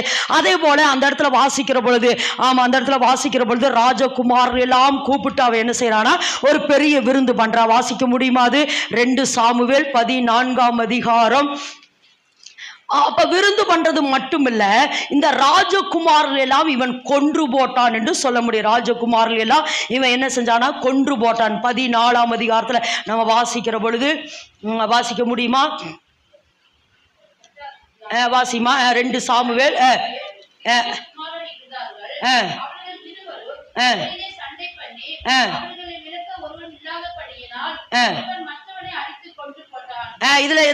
இதுல எதுமா வாசிக்கிறீங்க?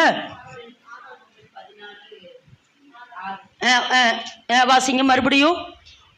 உமது அடியாளுக்கு 2 குமாரர்கள் இருந்தார்கள், அவர்கள் இருவரும் வெளியிலே சண்டை. அதாவது இதெல்லாம் நடந்ததை பத்தி சொல்லுவா. ஆனா இந்த இடத்துல வாசிங்க பார்க்கலாம். 13:30 வாசிங்க. 2 சாமுவேல் அதாவது இது நடந்ததை சொல்ற. 13ல நடந்ததை சொல்ற. 13:30 வாசிமா. அவர்கள் வழியிலே இருக்கிற போது அப்சலோம் ராஜகுமாரரை எல்லாம் அடித்து கொன்று போட்டான். போது இப்ப எல்லா ராஜகுமாரர்களையும் கொன்று போட்டான் அப்சலோம். இது 13ல நடந்ததை சொல்லிட்டு இருக்கிறேன். ராஜகுமாரர்கள் எல்லாம் கொன்று போட்டான். அப்படி கொன்று போட்ட பொழுது யாரையும் கொன்று போட்டானா? அம்னோனையும் கொன்று போட்டுட்டான். இந்த அப்சலோம் அம்னோன் ரெண்டு பேருமே யாருடைய குமாரர்கள்? தாவீதுடைய குமாரர்கள். மறுமனையாட்டு ரெண்டு மனைகளுடைய வெவ்வேறு பிள்ளைகள் இவங்க ரெண்டு பேர். அப்ப அம்னோனையும் கொன்று போட்டுட்டான். இப்ப கொன்று போட்ட உடனே இந்த செய்தி யாருக்கு வருது? தாவீதுக்கு வருது. இந்த செய்தி யாருக்கு வருது? தாவீதுக்கு வருது. இதை கேட்ட தாவீது ரொம்ப வேதனைப்படுறான். இப்படி கொன்றுட்டியப்பா, என் பிள்ளைய கொன்றுட்டிய, அம்னோனை கொன்றுட்டியன்னு சொல்லி இந்த தாவீது யார் மேல கோபமா இருக்கிறான்? அப்சலோம் மேல கோபமாவே இருந்துட்டு இருக்கிறான். அப்சலோம் வரக்கூடாது, வீட்டுக்கு வரக்கூடாது, என்னை பார்க்க கூடாது, ஒரு இடத்துல சொல்லுவான் என் முகத்தை கூட முழிக்க கூடாது அப்படின்னு தாவீது அப்சலோம் மேல கோபமாவே இருந்துட்டு இருக்கிறான். இது 1 சாமுவேல் 13 நடந்து முடிந்த காரியம். இப்ப 14 தான் இதுக்கு ஒரு மத்தியஸ்தராகிய ஒரு மனுஷன் எழும்புறாரு. யார் அப்படின்னா யோவாப் எழும்புறா. என்ன பண்றா? யோவாப் எழும்பி ஒரு ஸ்திரிய மேக்கப் பண்றா. ஒரு ஸ்திரிய மேக்கப் பண்ணி தெக்கோவாவில் இருக்கிற புத்தியுள்ள அந்த ஸ்திரியை வர வச்சு, நீ என்ன செய்ய, கொஞ்சம் வேஷம் மாறி யாருகிட்ட போ, தாவீது கிட்ட போய் நீ ஒரு நியாயங்கேளு. என்ன நல்ல விளங்க, நீ ஒரு நியாயங்கேளு. எப்படி நியாயங்கேளுனா, என்னங்கெல்லாம் இது வாசுங்க, வீட்டில் போய் எனக்கு 2 குமாரர்கள் இருந்தாங்க, ஒருத்தனை கொன்னுட்டான், இப்போ ஒருத்த மட்டும்தான் உயிரோடு இருக்கிறா. அப்ப அந்த ஒருத்தனையும் வேற வந்து என்ன செய்யறாங்க, கொல்லணும்னு நினைக்கிறாங்க. எனக்கு 2 குமாரர்கள் இருந்தாங்க, ஒருத்தனை இழந்துட்டேன், இவனை நான் இழக்கிறதுக்கு எனக்கு மனசு இல்லை, ஏன்னா அவன் சந்ததி கொண்டு வரணும், அதனால இவனை இழக்க மனசு இல்லை, எனக்கு நியாயம் செய்யுங்கன்னு சொல்லி இந்த தெக்கோவாவில் இருக்கிற புத்தியுள்ள ஸ்திரீ யாருகிட்ட நியாயம் கேட்கிறா? தாவீது கிட்டயே போய் நியாயம் கேட்கிறா. ஏன்னா இப்ப இவங்க 2 பேர் பிள்ளைகள்ல யார் இறந்துட்டா? அம்மோனி இறந்துட்டா, அப்சலோம் மட்டும் இருக்கிறா. இப்ப அப்சலோமை கொல்லுகிறதுக்கு தாவீது கொல்லுகிறதுக்குங்கிறத விட மனஸ்தாபமா இருக்கிறா அப்படின்னு சொல்லலா. அப்போ இதை சமாதானப்படுத்துறதுக்கு யோவாப் என்கிற மனுஷன் யார அனுப்புறா? தெக்கோவாவில் இருக்கிற புத்தியுள்ள ஒரு ஸ்திரிய தாவீது கிட்ட அனுப்புறா. அனுப்பி அப்ப நியாயம் கேட்கிறா. இப்படி ஒரு பிள்ளைய கொன்னுட்டா, ஒரு பிள்ளை தான் இருக்கிறா, அந்த ஒரு பிள்ளையும் கொல்லணும்னு மற்றவர்கள் துடிக்கிறாங்க, எனக்கு நியாயம் செய்யுங்க அப்படிங்கிற பொழுது உடனே தாவீது சொல்றா, யார் அப்படி சொன்னது? ஏன்னா இவன் வீட்டில் தான் இப்போ நடக்குது இந்த கதை. யார் அப்படி சொன்னது? யார் அந்த இன்னொரு மனுஷனுக்கா எழும்புனது? அப்படியெல்லாம் நடக்காது, நீ போ அப்படிங்கிற கெஞ்சரா. இல்லை இப்படி நடந்துருமோன்னு பயமாக்குது. அந்த இடத்துல சொல்லுவா, இல்லை உன் பிள்ளையினுடைய மயிர் கூட கீழே விழாம நான் பாதுகாத்து கொள்றேன், நீ வீட்டுக்கு போ அப்படின்னு சொல்லி இவளை என்ன சொல்றா, சமாதானப்படுத்தி அனுப்புகிற பொழுது அப்ப என்னமோ ஒரு இடத்துல இருக்குவ, நீயே அந்த மனுஷன் அப்படிங்கிற மாதிரி. அப்பதான் தெக்கவாள், உங்க வீட்டில் தான்ப்பா இந்த பிரச்சனை நடக்குது, ஏன் நீங்க இன்னும் யாரோட கோபமா இருக்கிறீங்க? அப்சலோம் மேல நீங்க இன்னும் கோபமா இருக்கிறீங்க. ஏற்கனவே ஒரு பிள்ளை அம்னோனை இழந்துட்டீங்க, ஏன் அப்சலோமையும் இழக்கணும்னு நினைக்கிறீங்க அப்படிங்கிறப்ப தாவீது சொல்றா, இந்த வேலையெல்லாம் யோவாப் தான் உனக்கு சொல்லி கொடுத்தாங்க. சொல்லுவா, அந்த இடத்துல சொல்லுவா, யோவாப் வேலை தான் இத்தனை வேலை அப்படிங்கிறப்ப, ஆமா யோவாப் தான் அனுப்புனா. அப்போ இவ எந்த ஊழியத்தை செய்திருக்கிறா? யாருக்கு? அப்பனுக்கும் மகனுக்கும். ஆமென் என்று சொல்லலாமா? ஆமென் என்று சொல்லாம எந்த ஊழியத்தை செய்தா இவ? ஒப்புரவாக்குறான். அப்படிங்கிற பொழுது நீங்க அந்த வசனத்தை கீழே வாசிங்கன்னா 14 கடைசியா வாசிங்க பார்க்கலாம். 33 யோவாப் ராஜாவின் இடத்துல போய் அதை அவனுக்கு அறிவித்த போது அப்சலோமை அழைப்பித்தான். அவன் ராஜாவினிடத்தில் வந்து ராஜாவுக்கு முன்பாக தரையிலே முகங்குப்புற விழுந்து வணங்கினான். அப்பொழுது ராஜா அப்சலோமை என்ன செஞ்சானா? முத்தமிட்டான். எந்த அப்சலோம் மேல தாவீது கோபமா இருந்தானோ அந்த அப்சலோமை கூப்பிட்டு இப்ப தாவீது முத்தமிடுகிறார். இதுக்கு காரணம் யாரு? தெக்கோவாவில் உள்ள புத்தியுள்ள ஸ்திரீ ஒரு ஒப்புரவாக்குதலின் ஊழியத்தை செய்தபடினாலே. ஆமென் என்று சொல்லலாமா? ஆமென் என்று சொல்லலாமா? இன்னைக்கு தேவன் என்ன சொல்றாரு? பிதாவாகிய தேவனுக்கும் பிள்ளைகளாகிய இந்த பூமியில் இருக்கிற ஒவ்வொரு மனு குலத்துக்கு என்ன இருக்குது? ஒரு பெரிய பிரிவினை இருந்து கொண்டு இருக்கிறது. இந்த பிரிவினையை யார் தான் ஒப்புரவாக்கணும்? நம்ம தான். எல்லாரும் சொல்லுங்க, யார் ஒப்புரவாக்கணும்? நான் தான். சொல்லுங்க, நான் தான். இந்த ஊழியத்தின் பேர் என்னவாமா? ஒப்புரவாக்குற ஊழியம். இந்த ஊழியத்தினுடைய பெயர் என்னவாமா? ஒப்புரவாக்குற ஊழியம். இன்னொரு சம்பவத்தை வேதத்திலிருந்து நான் சொல்லணும்னா நான் அதை எடுக்கல, ஆனால் நான் வேகமாக சொல்லி முடிக்கிறேன். பிலமோன் புஸ்தகத்தினுடைய பின்னணி என்ன தெரியுமா? பிலமோன் புஸ்தகத்தினுடைய பின்னணி நீங்க வாசிக்க வேண்டாம். அதாவது பிலமோன் என்கிற மனுஷன், பிலமோன் யாருக்கு கடிதம் எழுதினா ஞாபகம் இருக்கா? பவுல் பிலமோனுக்கு எழுதின கடிதம். இதனோட பெயர் என்ன? பிலமோன். பிலமோன் எங்க இருக்குன்னு தெரியுதா? வேதத்துக்குள்ளதான் இருக்குது, புதிய ஏற்பாட்டுக்குள்ள இருக்குது. சரி, பிலமோனுடைய பின்னணியும் எப்படின்னா, பிலமோன் என்கிறவன் ஒரு நல்ல பணக்காரன் அல்லது ஒரு ஐஸ்வர்யவான். சொல்லுங்க, பிலமோன் என்கிறவன் நல்ல ஒரு ஐஸ்வர்யவான். அவனோட வீட்டுல யாரு வேலை செஞ்சானா? ஒனேசிமுங்கிற மனுஷன் வேலை செய்யறான். அப்போ இந்த ஒனேசிமை குறித்து பிலமோனுக்கு இந்த பவுல் ஒரு கடிதத்தை எழுதுவார். வாசிங்க பார்க்கலாம். அந்த வசனத்துக்குள்ள வந்துட்டீங்களா? பிலமோன் சொல்ல வாசிங்க, 1வது வேத வசனம். கிறிஸ்து இயேசுவின் நிமித்தம் கட்டப்பட்டவனாய் இருக்கிற பவுலும் சகோதரனாகிய தீமோத்தேயும் எங்களுக்கு பிரியமுள்ளவனும் உடன் வேலையாளுமாய் இருக்கிற பிலோமோனுக்கு பிரியமுள்ள அப்பியாளுக்கும் எங்கள் உடன் போர் சேவகர். நீங்க வீட்டுல போய் வாசி பாருங்க, வேகமா போறேன். அதாவது இதனுடைய பின்னணி என்னன்னா, பவுல் சொல்லுவா, நான் சிறைச்சாலையில் இருந்த பொழுது பெற்றெடுத்தவன் இந்த ஒனேசிமு. என்ன சொல்லுவாம? அந்த வசனம் இருக்காம வாசிங்க. என்னவென்றால், கட்டப்பட்டிருக்கையில் பெற்ற என் மகனாகிய ஒனேசிமுக்காக உம்மை மன்றாடுகிறேன். இப்ப இதுதான் இதனோட மைய வசனம் இதுதான். அதாவது இந்த ஒனேசிமுக்காக நான் உங்கள்கிட்ட மன்றாடுறேன். என்னன்னா, ஒனேசிமு பிலமோனுடைய வீட்டுல வேலை செய்து கொண்டுதான். இந்த பிலமோன் யாரு? ஐஸ்வர்யவான். இந்த பிலமோன் யாரு? ஐஸ்வர்யவான். இந்த பிலமோனுடைய வீட்டுல இந்த ஒனேசிமு என்ன செஞ்சிருந்தா? வேலை செஞ்சிருந்தா. அப்படி அவன் வேலை செஞ்சுட்டு இருந்த பொழுது பிலமோன் வீட்டுல ஒரு பொருளை திருடிடுவார். என்ன பண்ணிடுவாரு? ஒரு பொருளை திருடுறது நிமித்தம் தான் இந்த ஒனேசிமு எங்க போகிறான்? சிறைச்சாலைக்குள்ள, ஜெயிலுக்குள்ள போறான். அப்படி ஒனேசிமு ஜெயிலுக்குள்ள இருக்கிற பொழுது யாரு ஜெயிலுக்குள்ள இருக்கிறா? பவுலும் ஜெயிலுக்குள்ள இருக்கிறா. அப்ப அந்த பவுல் ஜெயிலுக்குள்ள இந்த ஒனேசிமை என்ன செய்யறா? ஆத்தும ஆதாயம் பண்றா. அல்லது இயேசு கிறிஸ்துவை குறித்து சொல்லுகிற பொழுது அந்த ஒனேசிமு சிறைச்சாலையிலே ரட்சிக்கப்பட்டார், இயேசுவை ஏற்றுக்கொண்டார். அப்படிங்கிறதை விட பவுலுக்கு ஒனேசிமு நல்ல ஒரு ஊழியக்காரனா இருக்கிறா, நல்ல ஒரு வேலைக்காரனா இருக்கிறா. அப்போ பவுல் கேட்கிறா ஒனேசிமிட்ட, இவ்வளவு நல்லா இருக்கியே, ஏப்பா நீ ஜெயிலுக்கு வந்த? அப்படிங்கிற பொழுது, நான் பிலமோனுடைய வீட்டில் வேலை செஞ்சுட்டு இருந்தேன், அப்போ ஒரு பொருளை திருடிட்டேன், அதனால நான் எங்கே வந்துட்டேன்? நான் ஜெயிலுக்குள்ளே வந்துட்டேன், ஆனால் இப்போ நான் மனம் திரும்பிட்டேன். அப்படிங்கிற பொழுது உடனே பவுல் என்ன கருத்தில் இதை எழுதுவார் என்றால், அந்த கடிதத்தை, அதாவது ஒனேசிமு நல்ல ஒரு வேலைக்கார, நல்ல ஒரு ஊழியக்கார, நான் அவனை வச்சுக்கலான்னு நினைச்சேன். என்ன செஞ்சா? நான் அவனை வச்சுக்கலான்னு நினைச்சேன். ஆனா அவன் பின்னணியத்துல விசாரிச்ச பொழுதுதான், அவன் உன் வீட்டுல தான் வேலைக்காரனா இருந்தா, உன் வீட்டுல தான் தப்பு செஞ்சா, அதனாலதான் அவன் சிறைக்குள்ள வந்துட்டான்னு தெரிஞ்சுட்டேன். அதனால நீ என்ன செய்ய? இப்போ ஒனேசிமு திருந்திட்டா, இப்போ ஒனேசிமு ரட்சிக்கப்பட்டுட்டா, இப்ப நல்ல வேலைக்காரனா இருக்கிறா, நல்ல ஊழியக்காரனா இருக்கிறா. அதனால நீ அவனை மறுபடியும் ஏற்றுக்கொள் என்று எழுதுகிறதுதான் இந்த பிலமோன் புத்தகம். ஆமென் என்று சொல்லலாமா? அப்ப இந்த இடத்துல ஒனேசிமுக்கும் பிலமோனுக்கு ஒப்புரவாக்குற ஊழியத்தை யார் செஞ்சா? பவுல் செஞ்சா. பவுல் செஞ்சா. அப்ப இன்னைக்கு கர்த்தர் என்ன சொல்றாருன்னா, இந்த பூமியில் இருக்கிற அநீதி, இந்த பூமியில் இருக்கிற வேதனை அல்லது துக்கம் அப்படிங்கிறத விட இந்த பூமி பாவம் நிறைஞ்சிருக்குது, தீமை நிறைஞ்சிருக்கிறது, அந்நியரா இருக்குது, மனதில் சத்துருக்களா இருக்குது. ஆனா இந்த பூமியை நம்ம யாரோட ஒப்புரவாக்கணும்? எல்லாரும் சொல்லுங்க, தேவனோட சொல்லுங்க. அப்ப தேவன் என்கிட்ட, அவர் என்னை பிதாவோடு ஒப்புரவாக்கிட்டு நிறுத்திடல, என்னை என்ன செஞ்சாரா? இந்த ஒப்புரவாக்குற ஊழியத்துக்கு என்னை அழைக்கிறார். எல்லாரும் என்று சொல்ல, என்னை ஒப்புரவாக்குற ஊழியத்துக்கு என்னை தேவன் அழைக்கிறார். எத்தனை பேர் ரெடி?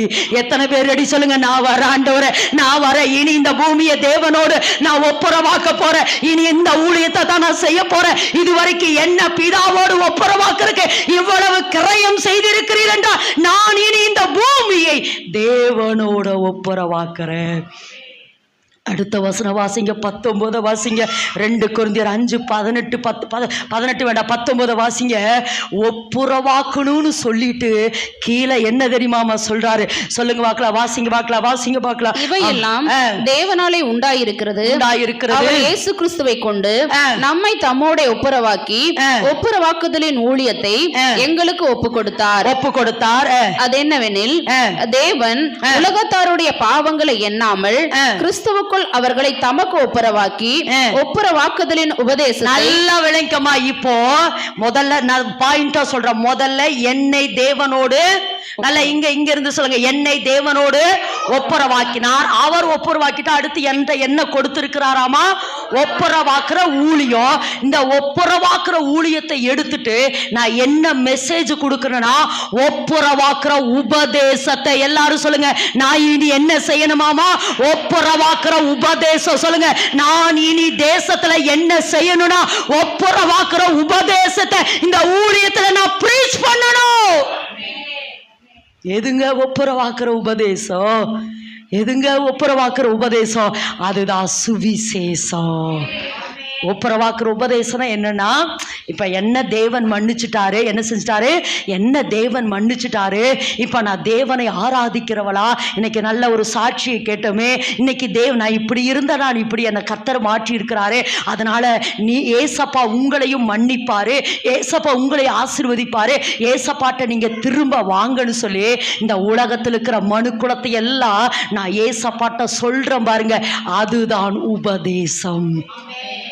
அதுதான் என்னது? திரும்ப சொல்லுங்க, அதுதான் என்னது?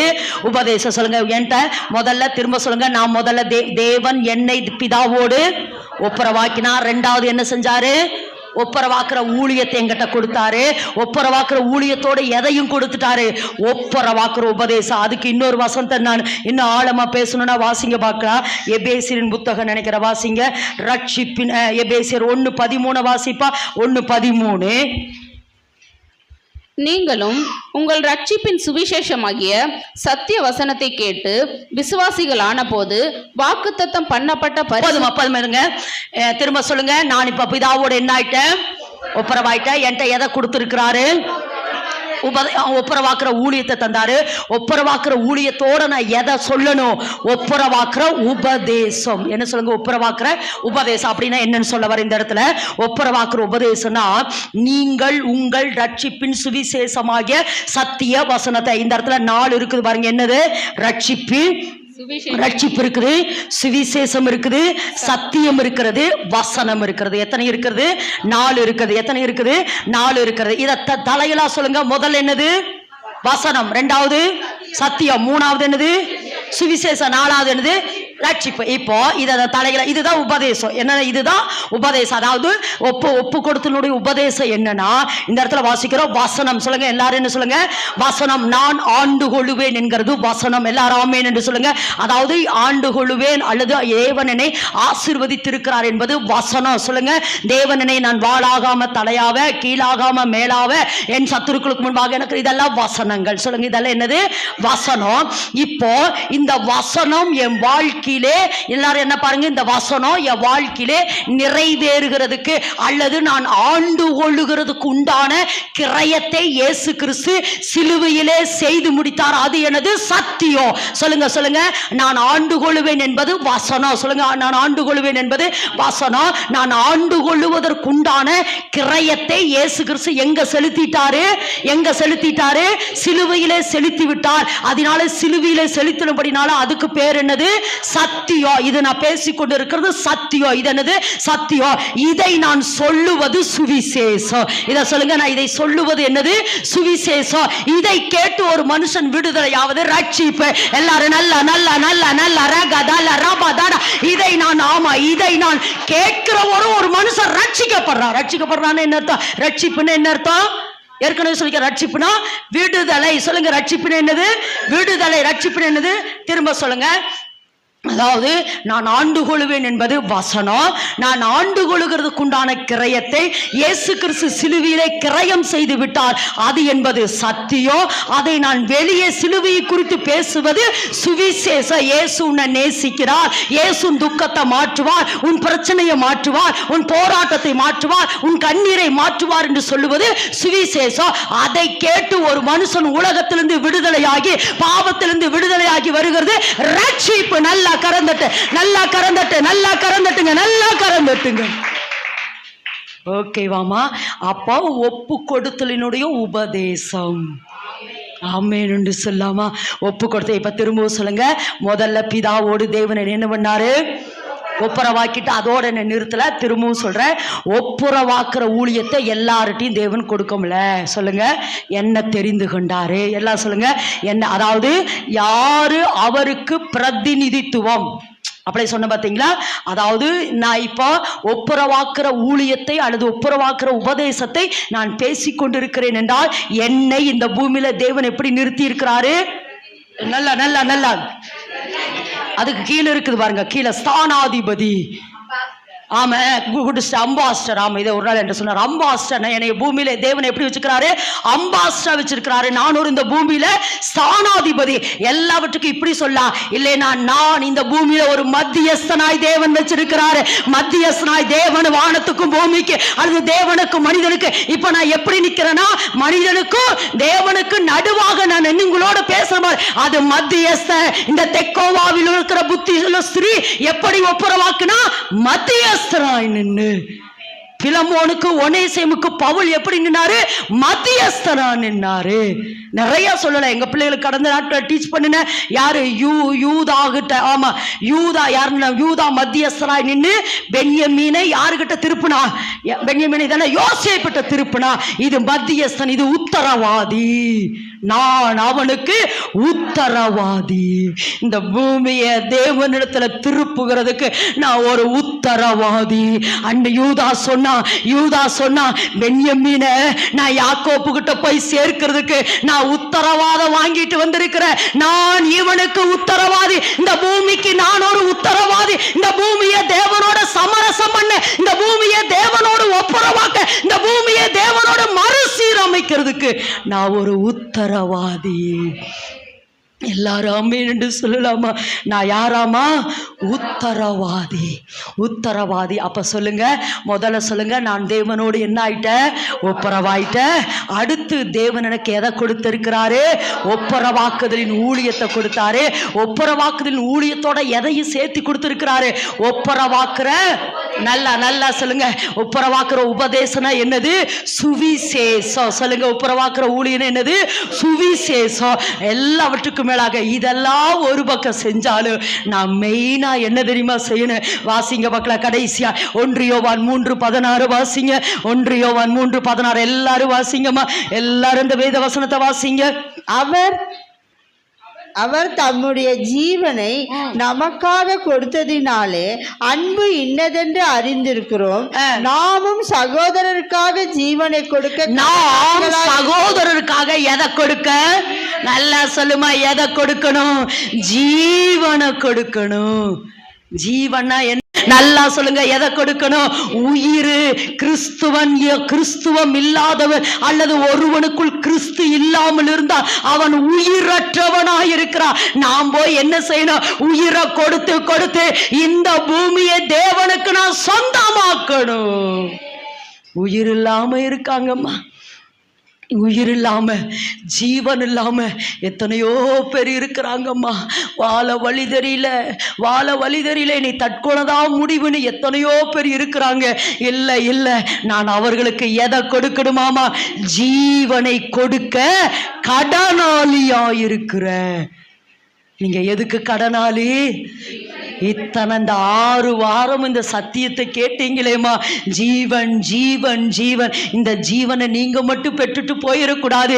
இனி ஜீவனை நம்ம என்ன செய்யணும்? மற்றவளுக்கு கொடுக்கணும். நான் அடிக்கடி சொல்லுகிறது போல, மகா சொன்னது போல, ஏசப்பா ரத்தத்தை எடுத்து என் மேல பூசுற, ஏசப்பா ரத்தத்தை எடுத்து என் கணவன் மேல பூசுற, ஏசப்பா ரத்தத்தை எடுத்து என் மனைவி மேல பூசுற, ஏசப்பா ரத்தத்தை எடுத்து என் பிள்ளைங்க மேல. ஆனா ரத்தத்தை பூச பூச ரத்தத்தில் என்ன இருக்கிறது? ஜீவன் இருக்குது. அந்த ரத்தத்தில் என்ன இருக்குது?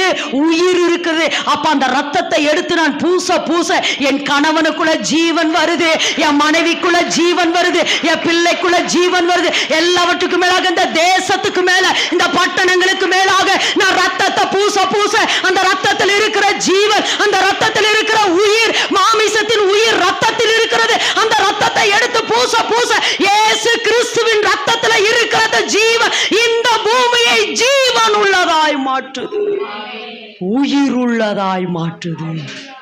எப்படி மாற்றுதாமா? நான் ஒரு நாள் சொன்னேன் பாத்தியா, ஒரு மகளுக்கு நாங்க பிசாசு ஓட்டிட்டு இருந்த பொழுது, ஆமா நான் நீ இங்க துரத்துனா, ஆமா தூத்துக்குடி நீ இங்க துரத்து, நாங்க இங்க இருந்த ரத்தத்தை எடுத்து அந்த தூத்துக்குடி இவங்க வீட்டுக்குள்ள பூசுறோம், அந்த ரத்தத்தை பூசுறோங்கிற பொழுது அது சொல்லுச்சா, ஐயோ பூசிராத, எனக்கு அங்க போ